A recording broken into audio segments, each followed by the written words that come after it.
So the work of Parliament is representation, legislation, and oversight. Very clear, it's written there in the Constitution. Parliament is not supposed to be implementing. Parliament is supposed to be oversighting. It's not oversighting. And secondly, there is only two levels of devolution. There's, national and one level, county. Constituency is not an element of devolution. Devolution remains at the county. Down there, the constituency, the county government does implementation of the projects. I'm saying, correct.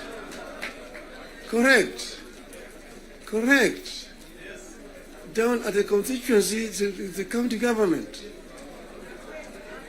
By the national government is supposed to do national projects, and we go down there. And there are functions which are clearly been assigned, functions which have been clearly been assigned to the national government. I will tell you, your legislatures, and a very famous English politician said that I may not agree with what you have to say, but I shall not defend unto death your right to say it. So listen to me. Let me say it. And then you'll have a chance to come and respond. So I'm telling you, I know that sometimes the truth is very bitter. I was there, and we discussed with the Karue when he was moving around to bring the CDF. The CDF was brought because of circumstances that were prevailing at that time. In those days, with a centralized system of government, there were very little resources which are going down to the counties.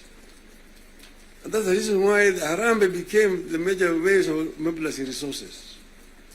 Sometimes you find nearly 100 cards in your desk for Harambees here and there. Whenever the president moved around to counties, to the districts, and then we'll be addressing people. People would come up to tell them their problems. Mtukufu Rais, hapa kwetu barabara ni mbaya sana, haipitiki. Mvua ikinyesha kuna matope, barabara haipitiki. Mtukufu Rais, hapa kwetu shule yetu hapa juzi mvua ilinyesha na upepo kaja katoa paa, watoto sasa wanasoma chini ya mti hapa. Mtukufu Rais, hapa kwetu hakuna maji. Mtukufu Rais, hatuna stima na kadhalika. When it's time to respond, to say, nyinyi mnasema barabara ni mbaya, mnasema hospitali hakuna dawa, mnasema upepo imechukua paa ya nyumba. Mjumbe wenu anafanya nini? Yeye anapiga tu kelele kule kwa bunge, anapiga tu kelele kwa bunge, hajali mambo ya maendeleo kwake. Kwa hiyo mimi nitatumia mtu kuja kufanya harambee, lakini leo mimi nitatoa pesa ya kujenga hiyo shule ambayo kujenga hiyo nyumba, nitatoa pesa na kadhalika. That was the end of it. So the MP was the one who was being blamed for the failure of the national government to do certain things in their constituency. And that's the reason why we came up with the idea of CDF. That was at that time. Exactly that was that time. But then the constituency is now falls under the devolved government, which is being led by the governors. So constituency is not a devolved unit. And members of parliament themselves should not be involved in development.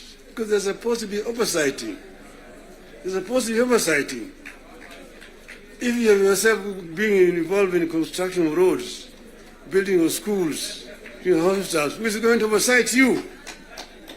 Who is oversighting you? So, Mr.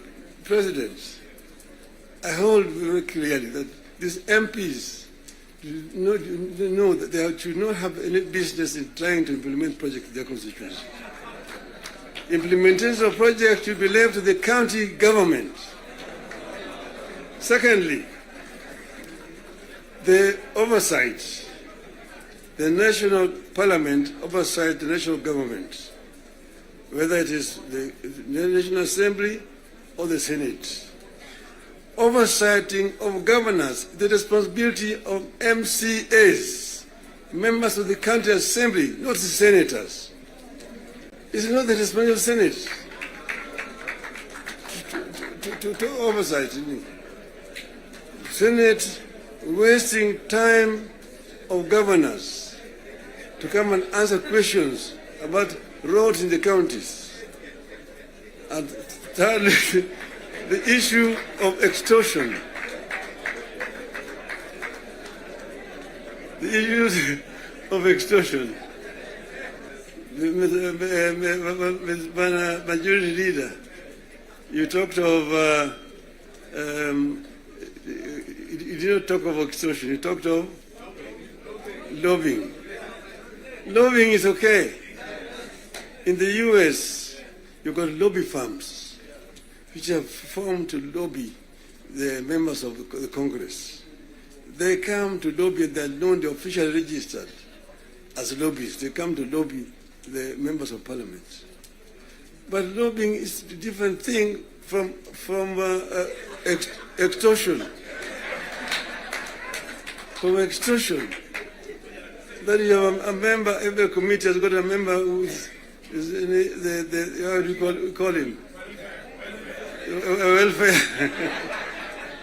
Welfare bunge is giving a very, very image of parliament, that members of parliament should not be soliciting funds from because you see, listen to me, you know, the environment that we are creating here in this country is very, very hostile to investments. Foreign investors who come to the country bring their resources in the country to invest it here. And when they bring their resources, when they find there's too much bureaucracy and there's too much extortion, they run away. Private capital is risk shy. Risk shy. And when, for example, somebody has come with his resources to start a project, and then you find somebody beginning to make noise that, oh, this project has not been approved. This project has not been approved. Or this project is being corruptly implemented. You run away. You run away. And delaying of the projects. And you find a situation where members of parliament inviting parastatals and so on, and even purporting to be cancelling projects that have been signed. That is the work of the executive, not the work of the legislature. So legislature should not be competing with the executive in terms of implementation of projects. Allow the executive to implement and just correct them when they go wrong. That's the country will develop. Create a healthy environment for implementation of projects in the country. Then this country will develop. I know I'm being too honest with you people.